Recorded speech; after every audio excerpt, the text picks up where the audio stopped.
সারা দেশে আদালত ও আইনজীবীদের নিরাপত্তা নিশ্চিতের নির্দেশ। এদিকে সরকারের সহায়তা ছাড়া ইসির পক্ষে সুষ্ঠু নির্বাচন সম্ভব নয়, বললেন বদিউল আলম মজুমদার।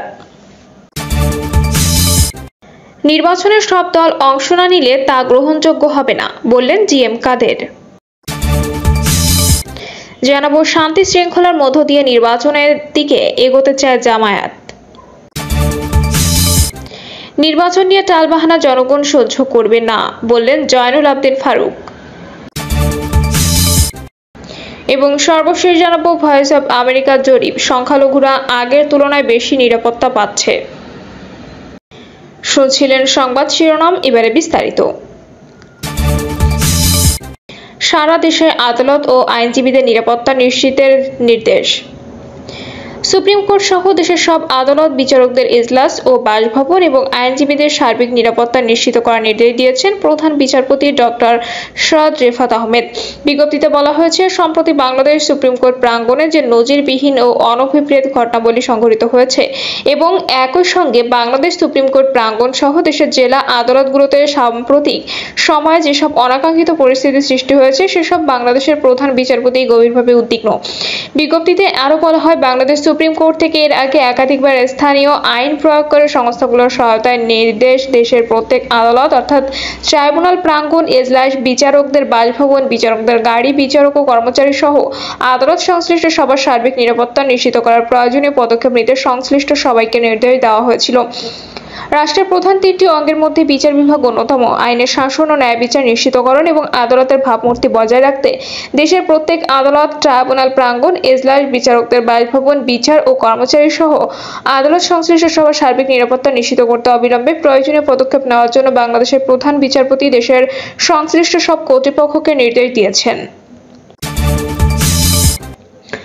সরকারের সহায়তা ছাড়া ইসির পক্ষে সুষ্ঠু নির্বাচন সম্ভব নয়, বললেন বদিউল আলম মজুমদার।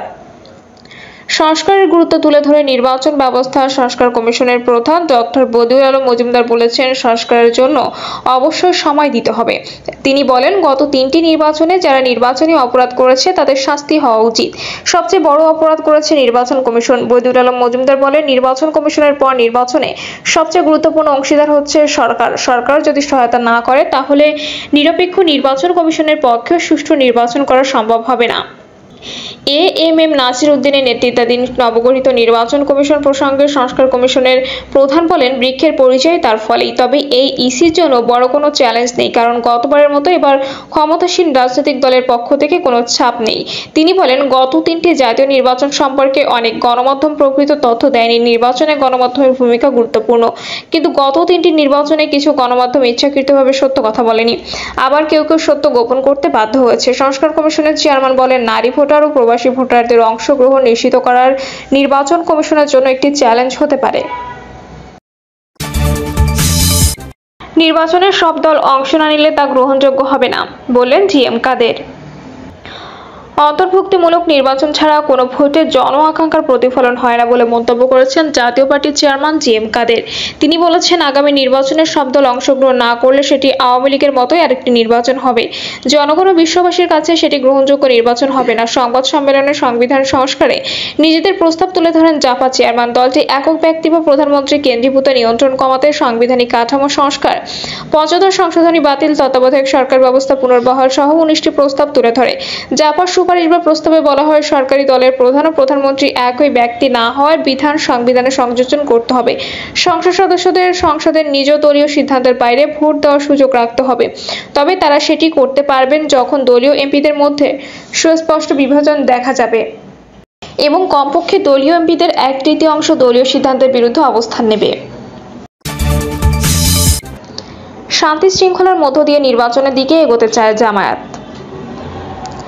আগামীতে দেশ কিভাবে শান্তি শৃঙ্খলার মধ্য দিয়ে নির্বাচনের দিকে এগোতে পারে সে বিষয়গুলো নিয়ে অন্তর্বর্তী সরকারের সঙ্গে আলোচনা হয়েছে বলে জানিয়েছেন জামায়াতে ইসলামীর আমির ডক্টর শফিকুর রহমান। ইসকন প্রসঙ্গে তিনি বলেন, শুধু ইসকন নয়, জাতীয় স্বার্থের বিরুদ্ধে যারাই যাবে তাদের বিরুদ্ধে পদক্ষেপ নিতে হবে। দলমত ধর্মে ভিন্নতা থাকবে, এটা স্বাভাবিক, কিন্তু জাতীয় স্বার্থে আমরা যেন একমত থাকতে পারি। জামায়াত আমির আরো বলেন, আলোচনায় আমরা একমত হয়েছি, দেশবাসীকে সঙ্গে নিয়ে সামনের দিকে এগোতে হবে। দেশবিরোধী কর্মকাণ্ডে যারা লিপ্ত থাকবে তাদের আইনের আওতায় আনতে হবে, তাদের বিরুদ্ধে আইনিভাবে ব্যবস্থা নিতে হবে। জাতীয় বিষয়গুলোতে আমরা যেন একমত থাকতে পারি সে বিষয়টি তুলে ধরেছি। ডক্টর শফিকুল বলেন, এই দেশ আমাদের সবার, সব ধর্মের মানুষ এক হয়ে ঐক্যবদ্ধ থেকে প্রশাসনে কিভাবে গতি আনা যায় সে বিষয়ে আলোচনা হয়েছে। তিনি বলেন, দ্রব্যমূল্য নিয়ে আলোচনা হয়েছে, মানুষের কষ্ট কিভাবে লাঘব করা যায়, নির্বাচনের নিত্যপণ্যের দাম কিভাবে সামর্থ্যের মধ্যে নামিয়ে আনা যায়, এজন্য কি পদক্ষেপ নেওয়া যায় সেসব বিষয়ে কথা হয়েছে। আসন্ন রমজানে অসাধু ব্যবসায়ীরা যেন বাজারে কৃত্রিম সংকট সৃষ্টি করতে না পারে সে আলোচনা হয়েছে। দেশে সাম্প্রতিক ঘটে যাওয়া বিষয়গুলো আলোচনায় উঠে এসেছে। নির্বাচন নিয়ে টালবাহানা জনগণ সহ্য করবে না, বললেন জয়নুল আবদিন ফারুক। বিএনপি চেয়ারপারসনের উপদেষ্টা জয়নুল আবদিন ফারুক বলেছেন, ডক্টর মোহাম্মদ ইউনূস ভেগে যাওয়ার লোক নয়, সংস্কারও হবে, নির্বাচনও হবে, কিন্তু টালবাহানা জনগণ সহ্য করবে না।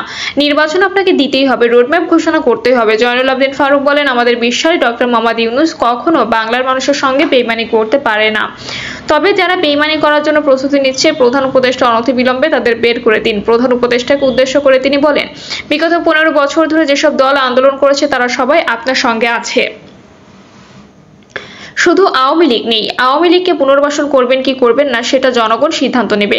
যারা জনগণের প্রতিনিধি নির্বাচিত হবে তারা এই সিদ্ধান্ত নেবে। শেখ হাসিনা অন্তর্বর্তী সরকারের বিরুদ্ধে ষড়যন্ত্র করছে মন্তব্য করে জয়নুল আবদিন ফারুক বলেন, এই সরকার জনগণের সরকার, আপনার আমার সরকার, সংস্কার করে একটি সুষ্ঠু নির্বাচন দেওয়ার সরকার। যদি গণতন্ত্র সপক্ষে লোক হতে দুর্নীতি, ব্যাংক লুট না করতেন তাহলে জনগণ আপনাকে গ্রহণ করত।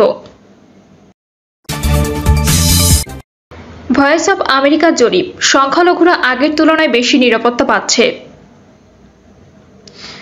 গত 5ই আগস্ট ছাত্র জনতার অভ্যুত্থানে শেখ হাসিনা সরকারের পতনের পর দেশে আইন শৃঙ্খলা পরিস্থিতি ঠিক রাখতে চ্যালেঞ্জের মুখে পড়েছে অন্তর্বর্তী সরকার। বিশেষ করে সংখ্যালঘু সম্প্রদায়ের নিরাপত্তা নিয়ে নানা আলোচনায় আইন শৃঙ্খলা বাহিনীকে কঠিন পরীক্ষার মধ্য দিয়ে যেতে হচ্ছে। এই কঠিন পরীক্ষা অন্তর্বর্তী সরকার ও আইন শৃঙ্খলা বাহিনী আপাতত সন্তোষের জায়গায় আছে বলে ভয়েস অব আমেরিকার একটি জরিপে উঠে এসেছে।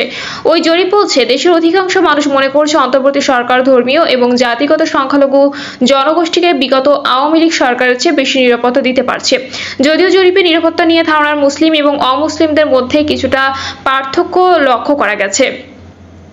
ভয়েস অব আমেরিকার বাংলা সংস্করণের এক প্রতিবেদনে বলা হয়, অক্টোবর মাসের শেষের দিকে জরিপটি পরিচালিত হয়।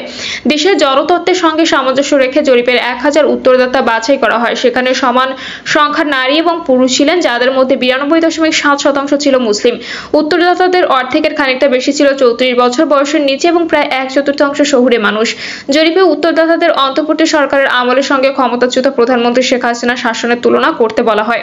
এতে দেখা গেছে 64.1% উত্তরদাতা মনে করেন আওয়ামী লীগ সরকারের আমলের তুলনায় অন্তর্বর্তী সরকার ধর্মীয় এবং জাতিগত সংখ্যালঘু জনগোষ্ঠীকে বেশি নিরাপত্তা দিচ্ছে।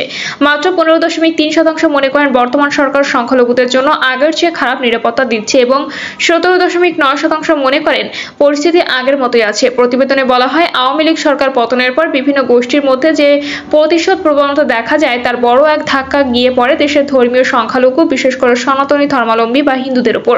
তবে প্রধান উপদেষ্টা অধ্যাপক ডক্টর মোহাম্মদ ইউনূসের নেতৃত্বে গুম কমিশনের সদস্য মানবতা বিরোধী কর্মী নূর খান লিটন বলেন, বেশ কিছু দৃষ্টান্তমূলক পদক্ষেপ আমরা লক্ষ্য করেছি সাধারণ মানুষের তরফ থেকে, রাজনৈতিক দলের তরফ থেকে এবং ধর্মীয় গোষ্ঠীর তরফ থেকে। এর ফলে দেখা গেছে পরবর্তী 1 মাসের মধ্যে অবস্থার উন্নতি হয়েছে। জরিপের ফলাফলে নিরাপত্তা নিয়ে ধারণায় মুসলিম এবং অমুসলিমদের কিছুটা পার্থক্য লক্ষ্য করা গেছে। মুসলিম উত্তরদাতাদের মধ্যে মাত্র 13.9% মনে করেন বর্তমান পরিস্থিতি আগের চেয়ে খারাপ। অন্যদিকে সংখ্যালঘু উত্তরদাতাদের 33.9% মনে করেন তাদের নিরাপত্তার ক্ষেত্রে অন্তর্বর্তী সরকার বিগত আওয়ামী লীগ সরকারের চেয়ে খারাপ করছে। জরিপে দেখা গেছে মুসলিম উত্তরদাতাদের মধ্যে 66.1% মনে করেন আওয়ামী লীগ সরকারের চেয়ে অন্তর্বর্তী সরকার সংখ্যালঘুদের বেশি নিরাপত্তা দিচ্ছে। সংখ্যালঘু উত্তরদাতাদের মধ্যে 39.5% এই ধারণার সঙ্গে একমত। ঢাকার বাসিন্দা জয়তী সরকার বলেন, আওয়ামী লীগ 15 বছর ধরে ক্ষমতায় ছিল। তাদের নেতাকর্মীদের ছত্রছায়ায় লোকজন হিন্দুদের জমি অল্প দামে কিনেছে বা তাদের বিক্রি করতে বাধ্য করেছে। এরা এখন আর নেই, তাই একটা স্বস্তি বিরাজ করছে। ঢাকার বাসিন্দা এবং বেসরকারি সংস্থার প্রোগ্রাম কোঅর্ডিনেটর হিসেবে কর্মরত হিরেন পণ্ডিত মনে করছেন, সম্প্রতি গ্রামে গঞ্জে সেনাবাহিনী মোতায়েনের ফলে সংখ্যালঘুদের নিরাপত্তা পরিস্থিতি আগস্ট সেপ্টেম্বরের চেয়ে ভালো হয়েছে। তবে তিনিও শঙ্কার মধ্যে আছেন। তার মতে শেখ হাসিনা নিপীড়নমূলক শাসনের প্রতি ভারতের সমর্থনও হিন্দুদের ঝুঁকির মধ্যে ফেলেছে এবং এক্ষেত্রে আগামীতে দিল্লির ভূমিকা গুরুত্বপূর্ণ হবে। আন্তর্জাতিক সম্প্রদায়ের উচিত সব জায়গাতেই সংখ্যালঘুদের অধিকার নিয়ে নিশ্চিত হওয়া, কিন্তু যেসব গোষ্ঠী ভুয়া তথ্য ছড়িয়ে ঘৃণা এবং সহিংসতা ছড়াতে চায় তাদের ব্যাপারে বিশেষ করে ভারতের আরও সাবধান হওয়া উচিত। প্রিয় দর্শক, এই ছিল এখনকার সর্বশেষ সংবাদ। আপডেট সব সংবাদ পেতে চ্যানেলটি সাবস্ক্রাইব করে বেল আইকনটি ক্লিক করে রাখুন।